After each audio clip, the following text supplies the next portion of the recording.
Hi everyone, we'll get started. I think we've got most of the people in we were expecting. So thank you very much for joining us on our Help to Buy webinar. We'd have usually done this in person in our offices in the past, but given the current climate, we're going to try and utilise the internet. So let's hope it's good to us for the next hour. So we're joined by Sheldon, Managing Director of Visionary Finance. We've worked with Sheldon for a number of years now, and let me tell you, these guys are extremely well known and established in the new build and Help to Buy markets. So what they don't already know about Help to Buy isn't really worth knowing. So we're in good hands, hopefully. So we've been, as a company, we've been working with Help to Buy for many years now, and we see it's a really good option to get onto the property ladder for young first-time buyers in particular. But we're still alarmed actually about the lack of knowledge out there from the consumer about Help to Buy. So I think a webinar like this is pretty useful, and also giving us a few changes ahead in the new year under the Help to Buy scheme. So we're going to cover those off as well as a few other topics for you today. So what is Help to Buy? So Help to Buy is a government-backed scheme that is there again for a helping hand onto the property ladder. So we're going to cover off what is Help to Buy, obviously how does it work for you and how can it benefit you as a consumer. We're going to talk about the future of Help to Buy, like I said, some of the little changes or tweaks to the scheme come the new year. We're going to show you a few of our available properties that have Help to Buy on them at the moment, and a really quick overview of some of the ones that might be coming in the new year also. And then we're going to do a Q&A at the end. Please feel free to pop any questions in the questions box as we go along, and then at the end we'll try and wrap all those up and have a bit of a Q&A for myself and Sheldon. So for those of you that don't know about Centrick or have not worked with us before, we are a resi property agency ultimately. We were established back in 2005, and we handle pretty much everything residential. So we do obviously sales, new build and second hand. We do lettings. We are based predominantly across the West and East Midlands. And we also have quite a large estate management firm as well as a commercial arm to our business. So we'd hope that anything residential we could assist you guys with. So what is Help to Buy then? So as I mentioned, it's a government-backed scheme, and it was brought into play several years ago now to help first-time buyers onto the property ladder ultimately, or young professionals, if you like, get onto the property ladder. So launched back in April 2013. It's been used by over 270,000 people so far. So as you can see, quite a popular scheme. Over 80% of those people have been first-time buyers. And just as a rough stat, back in 2018, over 1,000 sales a week were being agreed utilising the Help to Buy scheme. The current scheme is coming to the end in the next few months, and a new one's been released, which we've kind of mentioned, which we'll discuss later in terms of the new tweaks to that for the from April 2021. So as I mentioned, we're joined by Sheldon, Managing Director of Visionary Finance.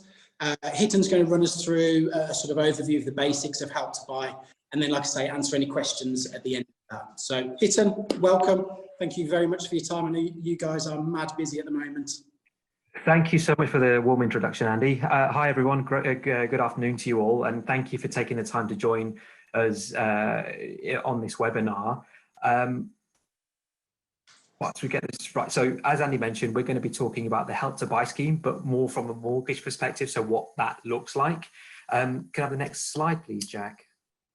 So the areas that we're going to be covering, give you a little bit of a background about ourselves, who are Visionary Finance, tell you a little about the mortgage process, our mortgage process, then give you a little bit of an insight into what is Help to Buy and how it works, and then just touch on the new scheme that's going to be, the new Help to Buy scheme that's going to be launching, which is a bit of a watered down version of the current scheme. So we're just going to touch on that in the final slide. So if I can have the next slide, please, Jack. Thank you. So who are Visionary Finance? Well, we're independent mortgage advisors and have access to over 60 different mortgage lenders, including all lenders who offer Help to Buy mortgage. So in essence, we have no affiliation with any particular bank. We can sort of direct your sort of inquiry to any one of the number of lenders that we have access to. And specifically on the Help to Buy side of things, there's circa about 20 to 24 different lenders who offer Help to Buy mortgages, and we have access to all of them. We offer bespoke and tailored advice to suit your circumstance. So what does that mean? We get a number of inquiries from clients who effectively say, well, I bank with NatWest. I'm just going to go to NatWest and get my mortgage. And NatWest just being used as an example here. Every single bank and lender has its own unique lending policy, its rates, the way they assess income. And our objective there is to try and get you the best deal that suits your personal circumstances. So for example, we've had a number, 2020 has been a sort of an incredible year for everyone, where income has been varied, furlough schemes, 1 year's accounts, things like that, where if, for example, you went to NatWest, NatWest have a specific policy around these particular income areas, your employment history, things like that. And they might turn around and say, actually, we can't lend to you. In your mind, you might think, actually, I can't get a mortgage. But in reality, there are 20 or so other lenders that we could possibly go to. So what we do is we operate a cascading system. So, the principal objective is to understand your circumstances, and then we tailor the advice to suit your requirements. The best bit about it for you as a consumer is that you don't pay as a broker fee for our service.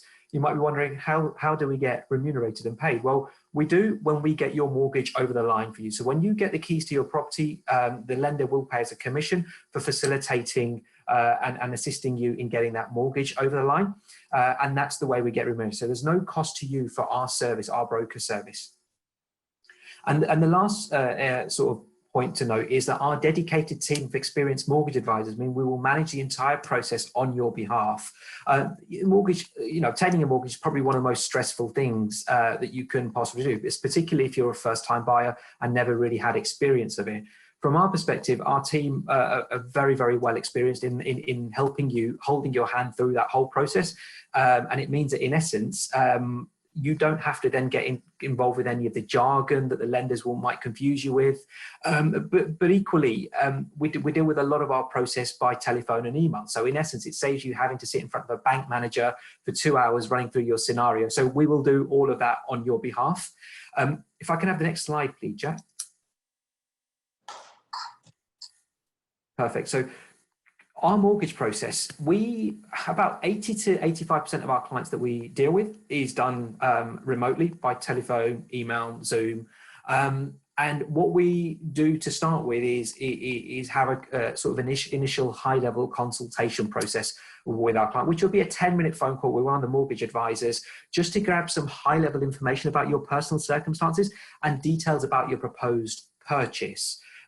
Once we've gone up, had that conversation, we'll be able to give you an idea of what you can afford and an indication of the rates that would be available to you.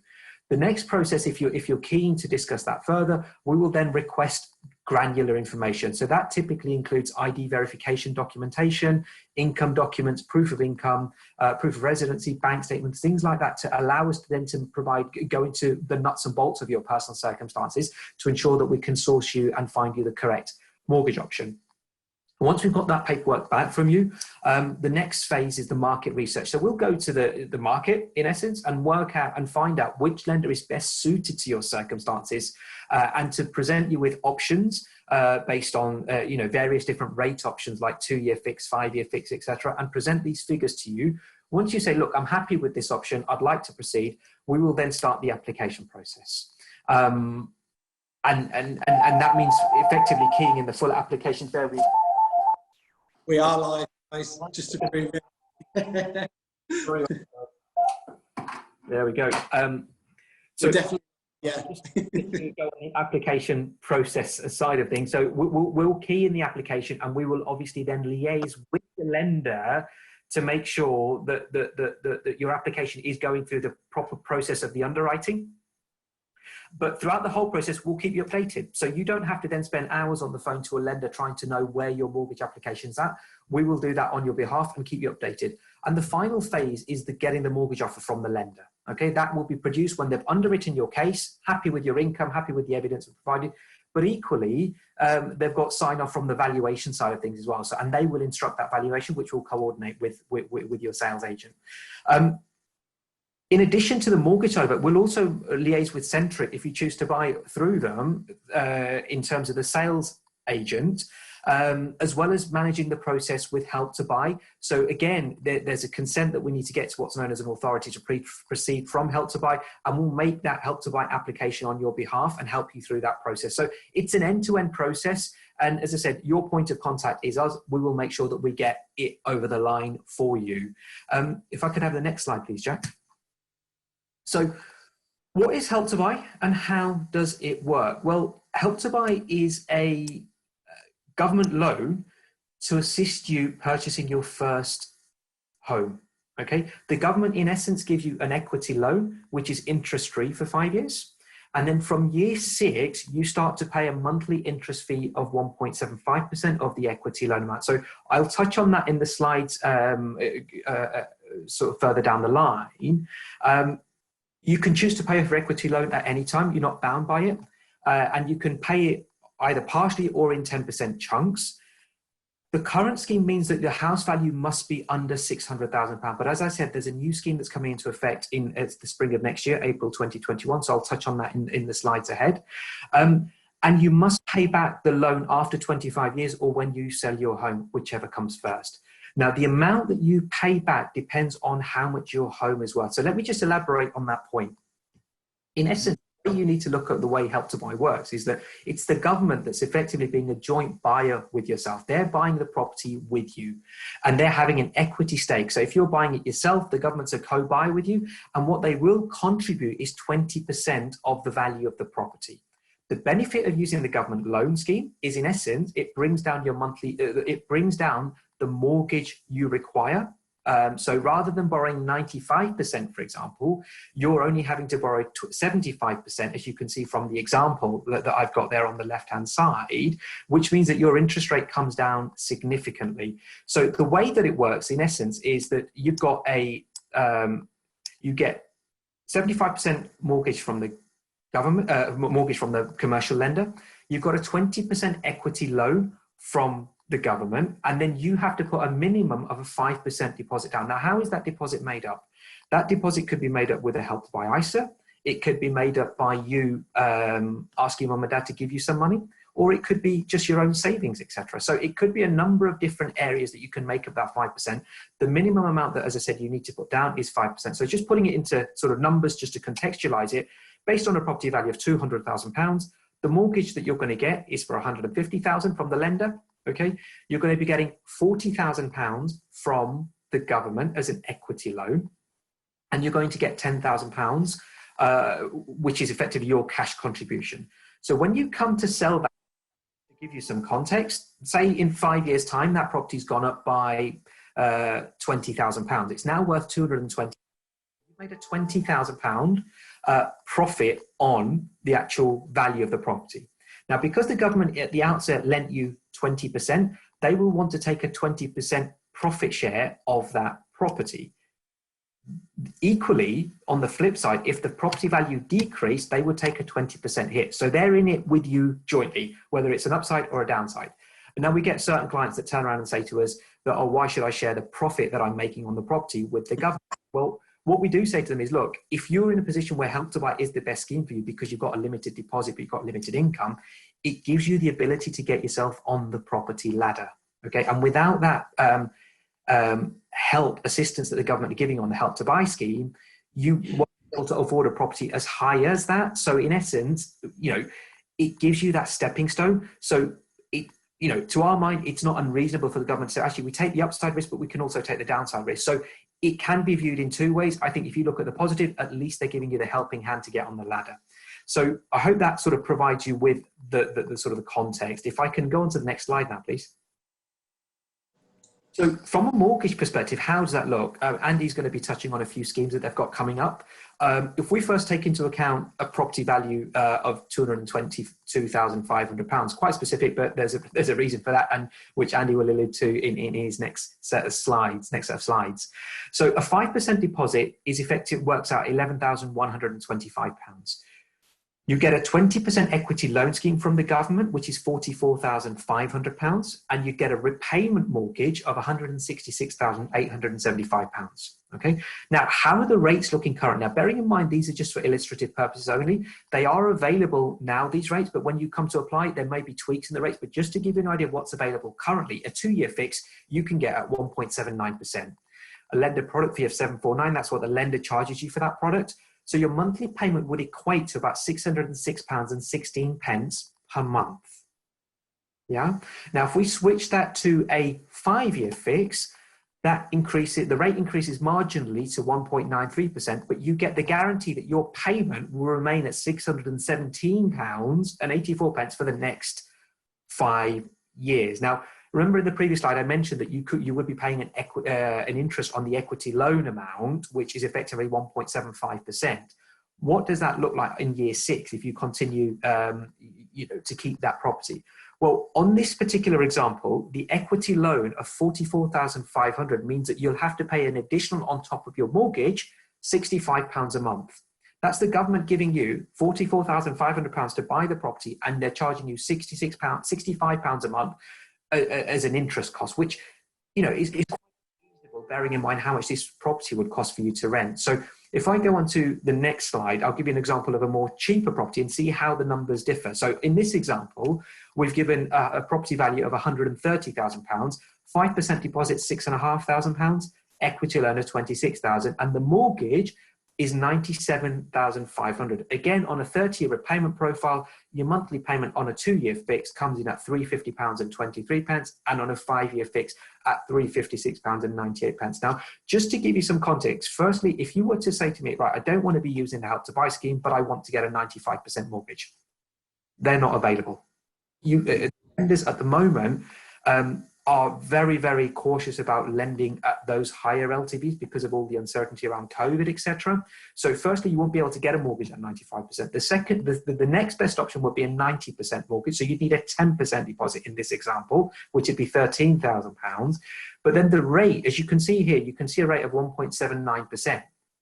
The rate shoots up to about 3.5%. So you can see that your monthly payment, it'll have an impact on your monthly payment, which will increase significantly as well. So to all intents and purposes, by getting a 75% mortgage, your rate has come down significantly and almost half to what it would be if you went for a 90% product. So I hope that gives everyone context as to the benefits of the Help to Buy scheme. If I could have the next slide, please, Jack.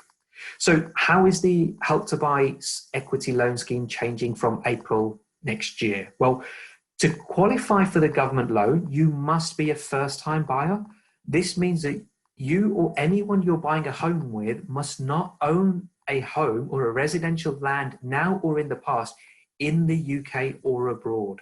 So in essence, you truly must be a first-time buyer, never had your name on any title, anywhere in the world in order for you to qualify. So it's been watered down significantly and tightened. So in essence, that could possibly rule out quite a lot of people who were previously eligible for it.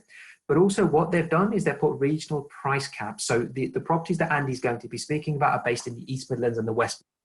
So currently you can buy a property of up to £600,000 in whatever region across the country, and it will be acceptable. Moving forward in April, the price cap in East Midlands means that a property valued, the property must be valued under 261,900, and in the West Midlands must be valued at less than 255,600. So that sort of rounds up my presentation. There will be an opportunity for Q&As towards the end of our sort of webinar. I'll now hand it back over to Andy, who can then go through the next set of slides. Thanks, Hitton. Do you think that maximum borrowing is very much in line with the average house price within those regions? I would suspect that the government have done quite a lot of due diligence around that side of things to say, well, actually, what's the average house price in each of the regions, and let's base it on the average house price. But I think with Help to Buy, I guess the difficulty is the fact that it's based just on new build flats. It's not on second hand. So there is that sort of disconnect between what the reality may be versus what they think the reality is. Yeah, okay. So I suppose just to summarise then some of the changes or the tweaks. So it's now going to be, or from the new year, going to be only available to first-time buyers. whether you've owned property in the UK or anywhere in the world. I'm not sure how they find that out, but those are the rules. And it's obviously on new build only as well, because a lot of people think that it's available in the second-hand market. Yeah. And then obviously we're going to have the regional price caps. So for the East and West Midlands, it's around 255, 265. Absolutely, yeah, that's correct. Brilliant. Okay, well, thanks for that, Hitton. Really useful. If you want to stay around just for any questions we've got, we'll probably run through a few properties now, and yeah, we'll move on from there. So some of the developments we're working with at the moment then that have got help available. So Sheldon Court, which is in Sheldon, so located pretty close to Solihull, Birmingham Airport, the NEC, Resorts World, etc. And just a sort of 6 or 7 mile commute into Birmingham City. So we've got 64 apartments there. They range from studios, 1 and 2 bedroom properties.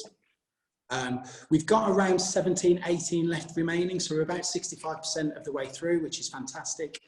The developer behind this scheme, Elevate Property, very much wanted this scheme to be driven at first-time buyers. So, you know, their price point has been kept very keen for that market. They've been very keen to engage with Help to Buy from the outset. So hopefully it'll be a scheme that will really help first-time buyers in that local market, because there's not much like it either in the local area. So probably why it's been so popular. But just an example there. So they do start from 130,000, which is why Hitton kindly did the calculations for us on that. That would mean you just need just a £6,500 deposit, and as Hitton said, that could be a multitude of ways to get that from Bank of Mum and Dad, which is very popular these days, through to combined with your own savings, etc. So I think it's a reachable amount, £6,500 for a young first-time buyer. And then ultimately for the first 5 years, your mortgage payment is going to be just £350 per calendar month. Now, an average property down there is probably going to rent for anywhere from £650 to £700 a month. So you can see actually buying through Help to Buy is very much a cheaper option in the long run, and also helps get you on the property ladder. So overall, you know, we're very keen to embrace Help to Buy in a lot of our schemes, and many of the early conversations we have with our developers are about encouraging them to sign up to Help to Buy. So that's Sheldon Court, really nice development, so do get in touch if that might be of interest to you. The next one we're going to touch on is Regent House, smaller development. There's just 6 of these over in Solihull. We've just released them last week. So the 6, quite sizable actually, 2 bedroom, 2 bathroom apartments, nestled in its own little block. So, you know, it's not a huge couple of 100 unit development, which most owner occupiers like. The prices start there from just 222,500 again, which is why Hitton did some of the calculations for us there. Again, quite an achievable deposit. I think just over £11,000 required there, and a mortgage payment equates then to £606 a month. Again, we're anticipating these, if they were to come to the rental market, to be rented about £1,000 to £1,100 per calendar month. So again, you're probably saving 40, 50% even, possibly sometimes, on what the rental monthly payment would be. So again, by being really useful in this case. This development, the contractors behind this are Damson Homes, award-winning developer, and very well known in the area. So a lot of you will know the quality of product that Damson deliver. And the nice thing is with this scheme, the front of the block actually looks out over fields opposite. So really nice views to wake up on in the morning. Another scheme that we are literally about to launch is Broadoaks, again Solihull. There's 2 or 3 phases to this, but the first phase, which is released now and is practically completed, is 83 brand new apartments. They start from studios coming in from 160 and 1 bed's coming from 185. And when I say this is Solihull, it is literally town centre Solihull. So it's a couple of minute walk to the Solihull train station, and then just past there, a short walk into the town centre. So for commuters on that main Solihull station train line, it's very useful. And a deposit on those starting at 160, you're going to require just a 5% deposit of £8,000. So again, really achievable deposits for young first-time buyers, I would say. That sort of wraps up a few of what we're working with at the moment. Obviously, in the new year, there's lots of sites coming. And again, we are encouraging our developers to sign up to Help to Buy as early as possible. So most of the schemes you see have already or are about to apply for Help to Buy. So hopefully there's many more schemes if the ones we've got aren't suitable for you coming in the new year. So that wraps up, I think, the properties. I suppose Q&A. So we are joined by Jack, by the way, who I know Heather was mentioning now. I didn't introduce Jack, but he's been behind the scenes running the show from an IT perspective. So thank you very much, Jack. So a couple of questions that have come in then, Hitton. So is the Help to Buy ISA the same as the Help to Buy scheme? And can I only use the funds from my Help to Buy ISA to purchase using the Help to Buy scheme? It's quite a popular one, we get a lot actually. So the Help to Buy ISA needs to be thought of as a savings account. So what basically the government did was to say that, look, in order, if you save, we'll help you to use that money and top it up by 25% to be used as a deposit for your property purchase. It doesn't have to be used just for Help to Buy. It's something that your government would apply, your solicitor would apply to government to get the top up. But in essence, it can be used to purchase any type of property. I think there's a cap on that where the government will limit the top up they make to £3,000, so you can save up to £9,000 on that. So in essence, it's a bit confusing because the wording's the same: Help to Buy ISA, Help to Buy mortgage, for example. So you'd almost think that it's one of the same, to buy a property, etc. But in reality, it should be seen to be a savings account rather than anything else. Yeah. Okay. Brilliant. Thank you. Another one that's come in is: can you put more than 5% into the deal with Help to Buy? Which I think you've covered, but yeah. You can, yeah. So as part of our process, when we do, as well as running sort of the mortgage affordability process with all of our clients, we would run through the Help to Buy affordability as well. Now, Help to Buy affordability is different to the mortgage affordability because Help to Buy calculate their affordability in a different way. So they take certain things into consideration, like your equity loan payments and things like that. So the minimum amount that you need to put down is 5%. As a deposit, but you can put in, whatever it needs to be to make it work. And the parameters are that your debt to income profile cannot be more than 45%. So we'd make sure we tweak those numbers and work with those to make your deposit amount worthy of you qualifying for Help to Buy. Okay, excellent.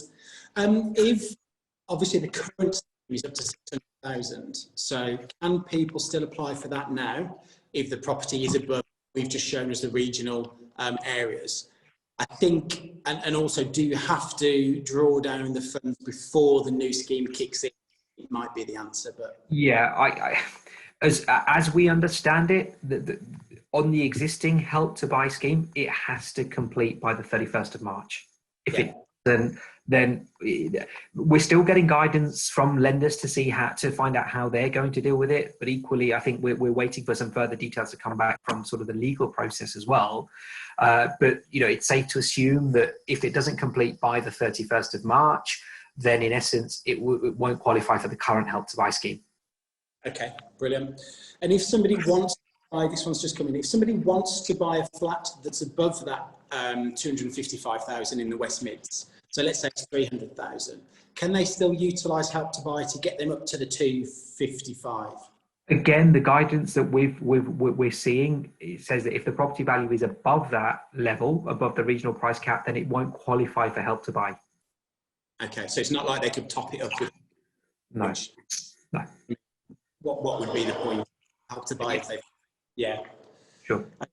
Cool. Another one's come in. I think we've covered it, but what happens after the 5 years? And I think you gave an example of what a monthly interest repayment might be.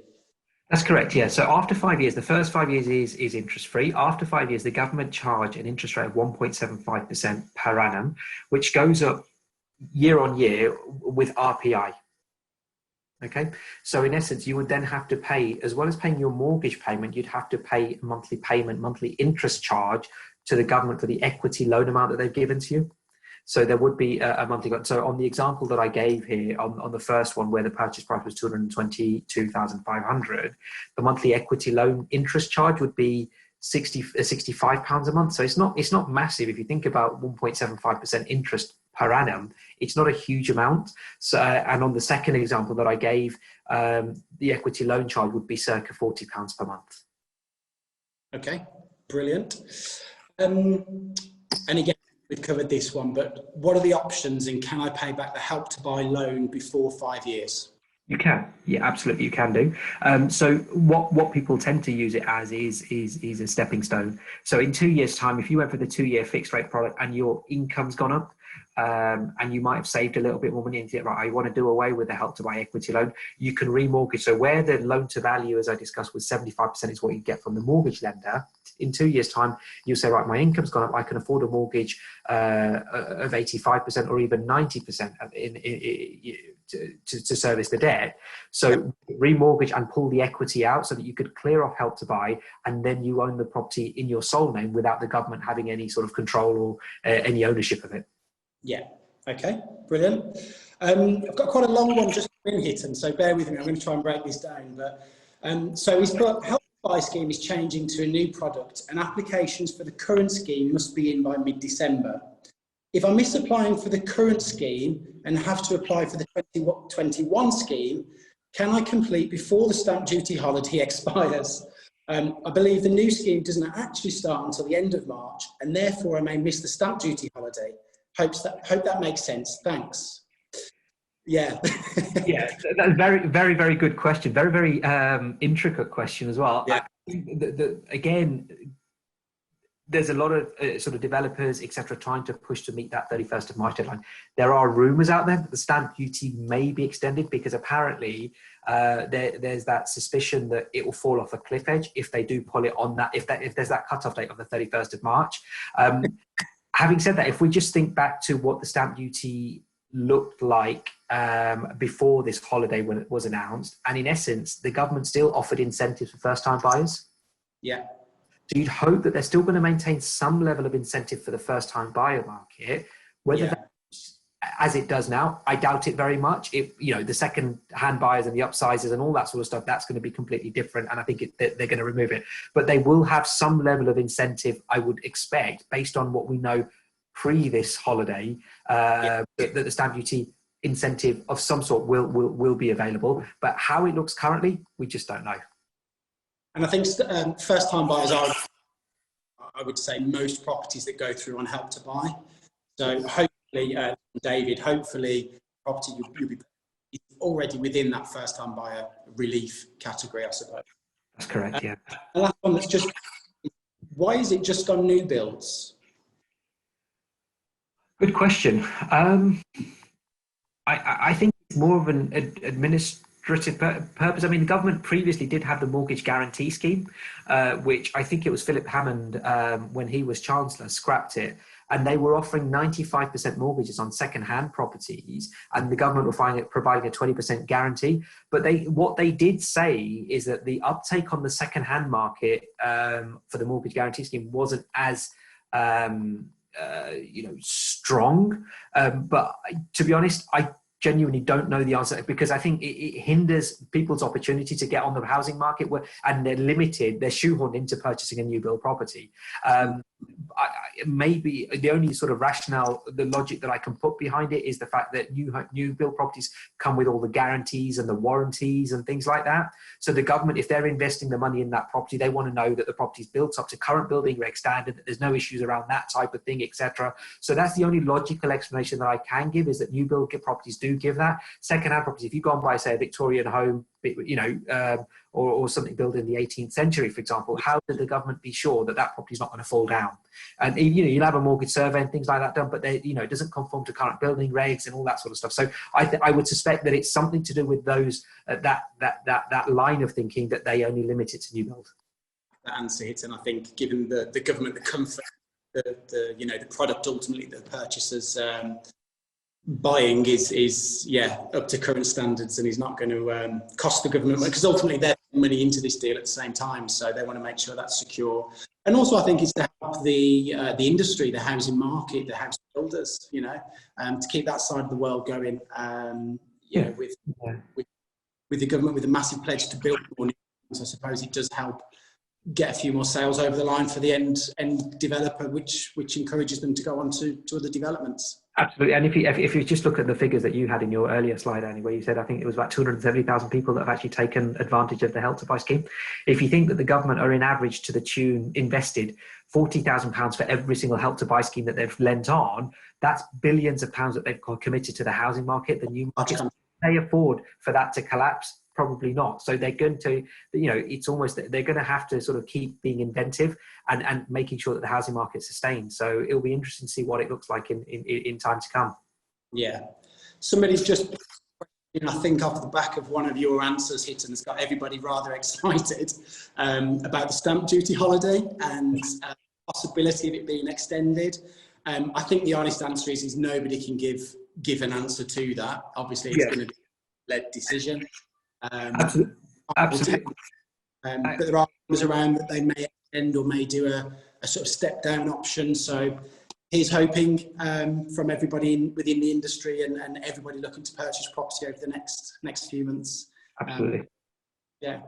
I suppose to summarise, I think we massively believe Help to Buy is a great product for particularly first-time buyers.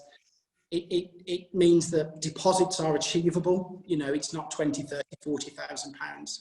Quite often they're in the region of £7,000 to £12,000 generally for an affordable property. So again, you can utilise Bank of Mum and Dad and savings, etc. And yeah, I think the changes that are coming, obviously, are, to summarise those, it's going to be to first-time buyers only. So from April onwards, that's going to be the caveat. And obviously, keep an eye out for your regional, limit on lending, I suppose, which again we will know obviously as we go along. But what we'll do this afternoon or this evening is everybody that's registered for the event will send you a follow-up email. It'll have a link to the presentation. It will have a link to all the sort of stats we've run through. And also, if you want to get in touch with one of the team in the New Homes department or Hitton and his team over at Visionary Finance, there'll be some links there so that you can continue any question and answers, or if there's a product you've seen and would like to know more from Hitton and his team, they're on hand. So we'll follow up with that. But yeah, thank you very much, Hitton. Again, appreciate your time and how busy you guys are. It's always great to catch up in these times as we very rarely see each other anymore. So thank you very much. Have a great evening. Thank you, everyone. Thank you for joining. Speak to you soon. Thanks, guys. Bye-bye.